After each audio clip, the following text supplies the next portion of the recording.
Dans cette vidéo, je vais vous expliquer comment identifier les ions présents dans une solution inconnue. Il faut comprendre qu'au départ de l'expérience, je vais vous donner une solution et que l'objectif sera de trouver le nom de cette solution. Pour trouver le nom de la solution, vous allez devoir réaliser deux tests pour identifier la nature des ions présents dans cette solution, sachant qu'il y en aura deux. Un ion 1 chargé positivement, un ion 2 chargé négativement. Connaissant le nom de ces deux ions, vous pourrez en déduire le nom de la solution. Intéressons-nous aux deux tests à réaliser. Le premier test que vous allez réaliser vous fera utiliser le nitrate d'argent. Le second vous fera utiliser l'hydroxyde de sodium. Ces deux solutions sont des solutions ioniques. Leur nom nous indique la nature des ions qu'elles contiennent. La solution de nitrate d'argent contient des ions nitrates, dont la formule chimique s'écrit NO3-, et des ions argent, dont la formule chimique s'écrit Ag+. L'hydroxyde de sodium contient des ions hydroxyde, dont la formule chimique s'écrit HO-, et des ions sodium, dont la formule chimique s'écrit Na+. Nous allons essayer de comprendre l'intérêt du premier test avec la solution de nitrate d'argent. La solution de nitrate d'argent contient des ions nitrates et des ions argent. Les ions nitrates ne servent à rien puisque lorsque je les verse dans la solution inconnue, il ne se passe rien. En revanche, les ions argent forment un précipité blanc avec les ions chlorure.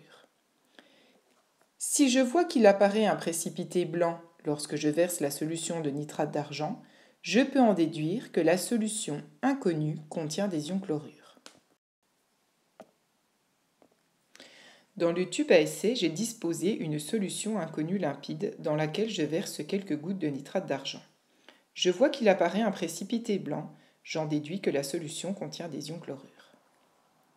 Dans le cas où il n'apparaît pas de précipité blanc, je peux en déduire que la solution ne contient pas d'ion chlorure.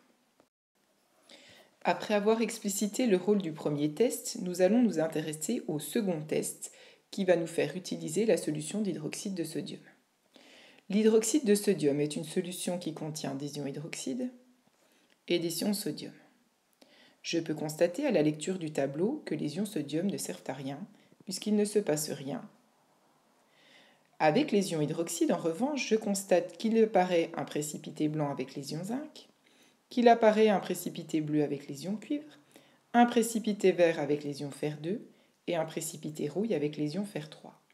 Les ions hydroxyde vont donc pouvoir me permettre de mettre en évidence les ions zinc, les ions cuivre, les ions fer2 et les ions fer3.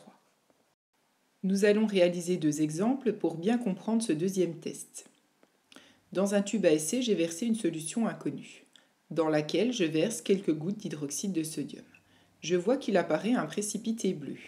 J'en déduis que la solution contient des ions cuivre 2. Pour ce deuxième test, j'ai placé une solution inconnue dans un tube à essai. J'ajoute quelques gouttes d'hydroxyde de sodium.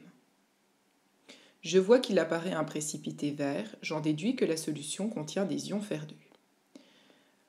La couleur de ce précipité est caractéristique. C'est un vert très foncé qui tire sur le noir. Je vais résumer ce que nous venons d'étudier. Pour identifier la nature d'une solution inconnue, il est nécessaire de réaliser deux tests. Un test avec le nitrate d'argent et un test avec l'hydroxyde de sodium. Le nitrate d'argent va nous permettre de mettre en évidence la présence ou non des ions chlorure dans la solution inconnue. Le test avec l'hydroxyde de sodium va nous permettre de savoir si la solution inconnue contient des ions zinc 2, des ions cuivre 2, des ions fer 2 ou des ions fer 3. Si dans la solution testée, je constate la présence d'ions chlorure et la présence d'ions cuivre 2, par exemple, je peux en déduire le nom de la solution qui s'appellera solution de chlorure de cuivre 2.